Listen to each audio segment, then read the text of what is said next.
சிவாய நம. வணக்கம். நான் உங்கள் ஜோதிடர் கருப்பசாமி, கேஜிஎஃப்.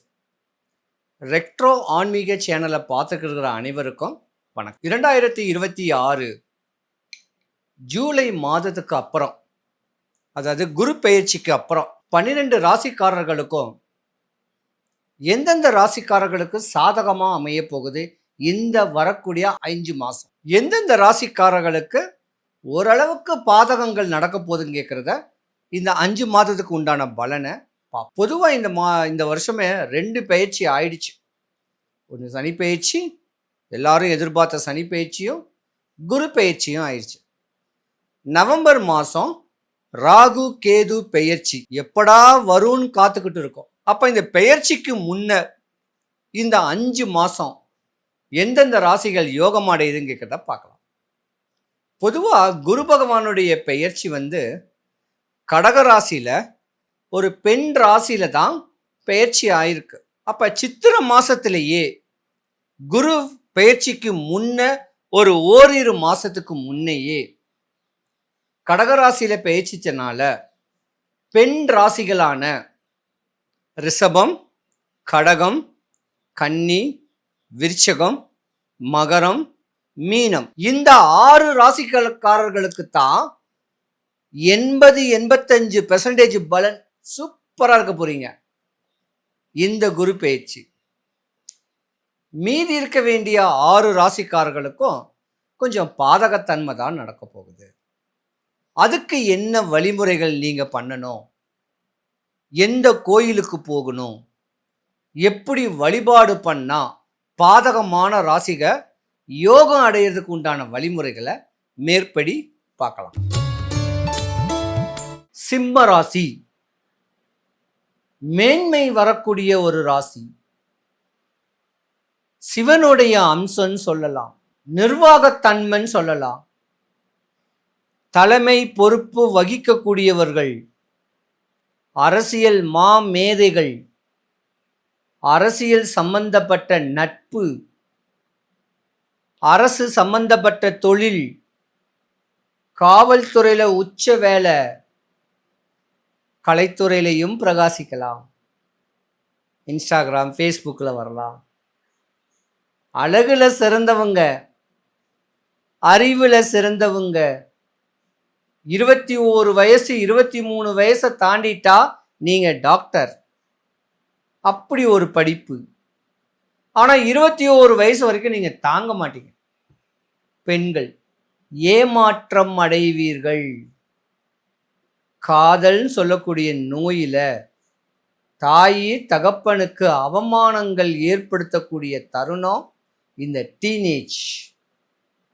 இல்லை டீனேஜ்லேயே தாய் தகப்பனே பார்த்து உங்களுக்கு ஒரு திருமணம் பண்ணி வச்சுட்டாங்கன்னா ஒரு 19 வயசுக்குள்ள அந்த திருமணம் கூட பாதியிலே நின்றோம். அதோடைய ஏக்கம் தாக்கம் ஆண் வர்க்கத்தையே குறை சொல்றது.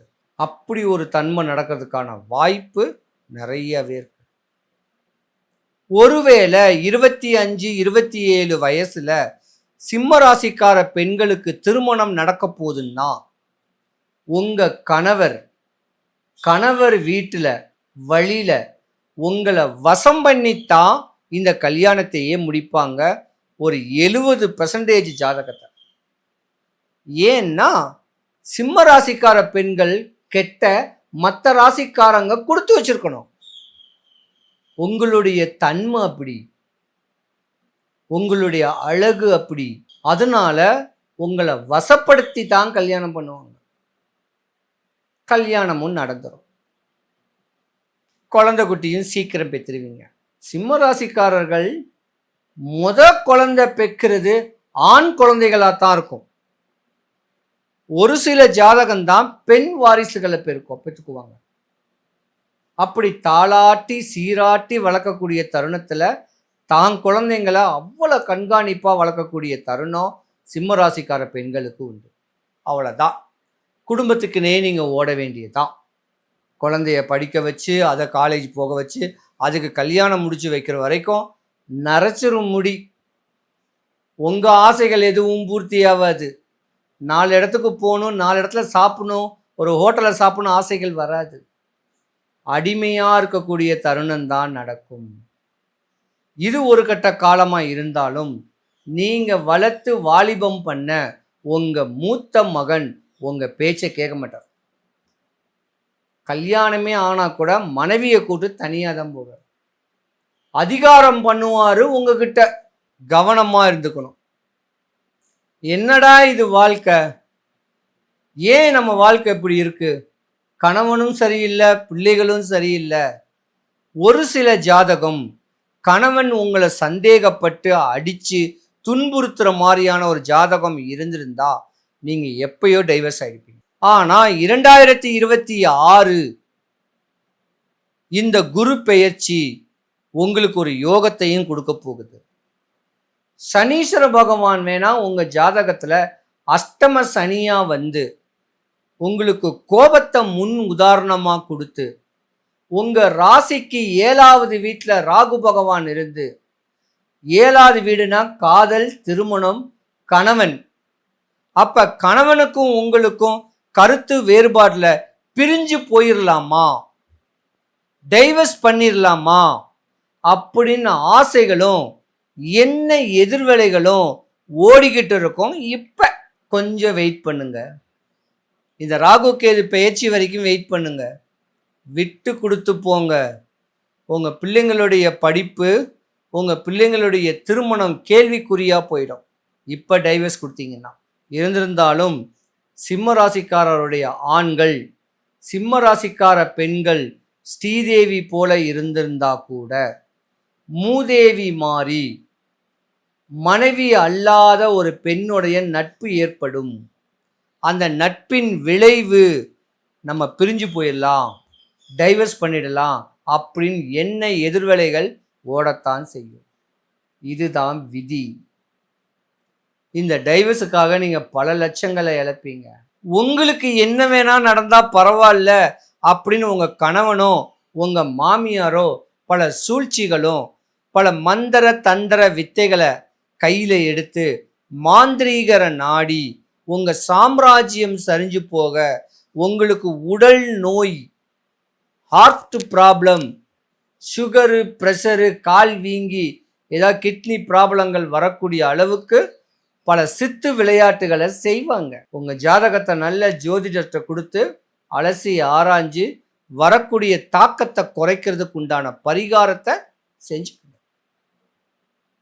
கவனமா இருக்கணும். சிம்ம ராசிக்கார பெண்களோ ஆண்களோ, அஷ்டம சனி சும்மா கிடையாது. வாழ்க்கையவே புரட்டி போட்டுரும். பல நஷ்டங்கள் காணக்கூடிய தருணங்கள்லாம் இருக்கு. ஒரே ஒரு யோகம்தான். குரு பகவானுடைய பெயர்ச்சி உங்களை காப்பாத்தி கொடுக்கும். இந்த பிரச்சனைகள்ல இருந்து காப்பாத்தி கொடுக்கும். குரு பார்த்தா கோடி நன்மை உண்டு. ராசிக்கு 12வது வீட்டுல குரு பகவானுடைய பெயர்ச்சி இருக்கிறனால வேலைக்கிழமை குரு பகவானுக்கு 16 நெய் தீபம் ஏத்துனா கூட உங்க வாழ்க்கை சுபிக்ஷம் பெறும். நஷ்டம் கஷ்டங்கள்ல இருந்து விடுபடக்கூடிய தருணங்கள் ஏற்படும். மேற்படி சிம்ம ராசிக்கார ஆண்களுக்கும் பெண்களுக்கும் கிரக பீடை ஏதாவது ஒரு பிரச்சனைகள் வர மாதிரி இருந்திருந்தா, தாம்பரம் சானட்டோரியம் பக்கத்துல திருவக்கர வக்ரகாளியம்மன் கோவில் இருக்கு, கோர்ட்டுக்கு பக்கத்துல. அந்த கோயில்ல 108 எலுமிச்சம்பழத்தை சாமிக்கு தானம் கொடுத்து, அவங்க கொடுக்குற எலுமிச்சம்பழத்தை சூளத்துல குத்திட்டு, உங்க எதிரிகள் பேரை சொல்லி சூளத்துல குத்திட்டு ஒரு எலுமிச்சம்பழத்தை வாங்கிட்டு போங்க. எதிரிகள் கூண்டோடு அழிஞ்சிருவாங்க. செய்யுங்க. சிம்மராசிக்கார பெண்கள் ஆண்கள் அனைவருக்கும் சுபிக்ஷம், ஐஸ்வர்யம், கடாட்சியம் கிடைக்க எம்பெருமான் மாடம்பாக்கம் தேனுபுரீஸ்வரர் தேனுகாம்பாளுடைய அருளாட்சி உங்களுக்கு கிடைக்க இறைவனை நான் பிரார்த்திக்கிறேன். சிவாய நம.